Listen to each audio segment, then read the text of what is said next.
Hello and welcome to the Cabinet of Doll Curios, where you will find creations of horror, beauty and the perfectly imperfect.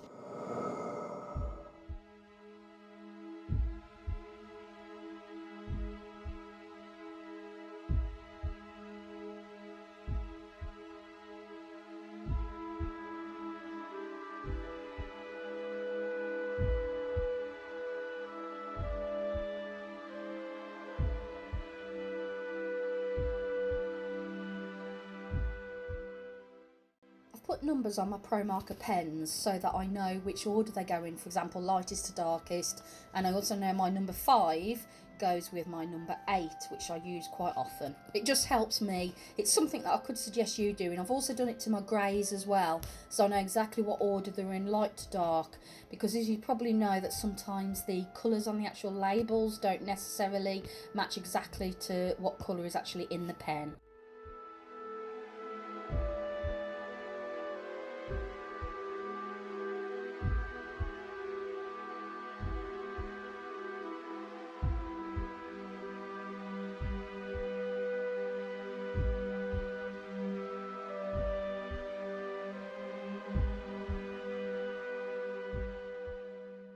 I don't know why, habit maybe, I'm not sure, but I always seem to have it as though the light source would be on the top left of the page.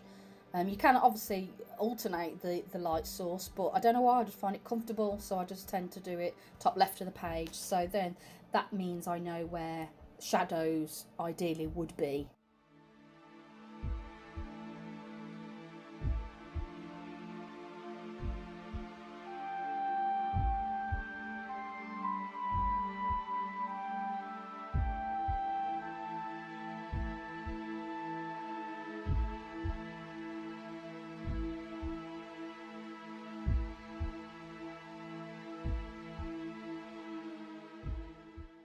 Well, notice my style of illustration isn't the solid, neat lines. It's very much sketching from start to finish with a lot of sort of dynamic lines that aren't joined up and that aren't perfect, but I definitely think it gives a little bit of something different to each drawing.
I do tend to do shadows by overlapping the same colour as you see here with the purple, but I also do a lot of different colour greys over to make the shadows as well. With alcohol markers, I haven't used any others apart from these Winsor Newton Promarkers.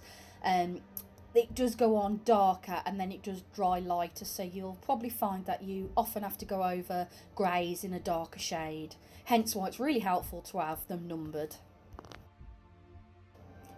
The paper I'm using is a Winsor & Newton bleed proof paper, 70 GSM I believe, especially for their Promarker alcohol markers.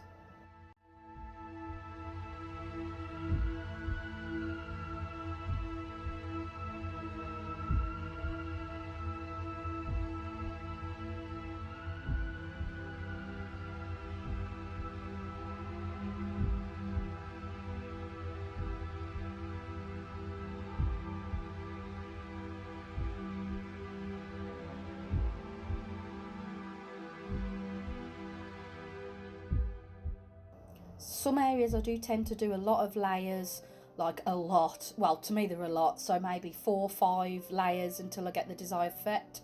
And it doesn't do anything to the paper, doesn't ruin it, doesn't start fluffing up. It's just really, really good paper I find for this. All the drawings I do, I tend to do it on the same Winsor & Newton paper, sketching with pencil, and then going over with a Copic multiliner in black, various thicknesses. The one that I tend to use the most is 0.3 and 0.1.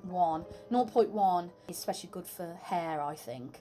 I have got a 0.05 somewhere. I might actually see if I can dig that out and have a bit more of practice with that actually. But yeah, 0.3 and 0.1 tend to be the ones that I tend to use. I wouldn't mind to try 0.2, somewhere in the middle. Yeah, so anyway, I sketch and outline them onto the Winsor & Newton bleed-proof paper, and then I scan them in, and then I reprint them, just so I've got a copy of the original uncoloured. So when I print them on a normal home inkjet printer, you'd think there'd be a lot of bleeding, especially when you do a lot of, I mean, this is printed onto the Winsor & Newton paper, and as I say, I'll go over sometimes layers 3, 4, 5 times. It doesn't actually bleed the ink, which is really, really useful, because obviously the ink by now isn't a Copic multiliner, it's the actual ink out my inkjet printer. With lighter colours, such as very pale skin tones, you can get a slight, I suppose you could say, smudging, blurring of the lines, but that is somewhat avoidable if you actually do it in the same, what am I trying to say? If you actually colour in the same direction which the line is going, and you can actually avoid the lines altogether. In dark ones, you can't even tell.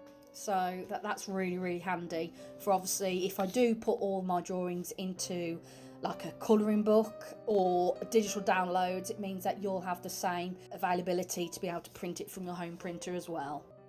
I'm just using my white gel pen here to pick out the nice shiny juicy bits of the blood and the catch lights in her eyes.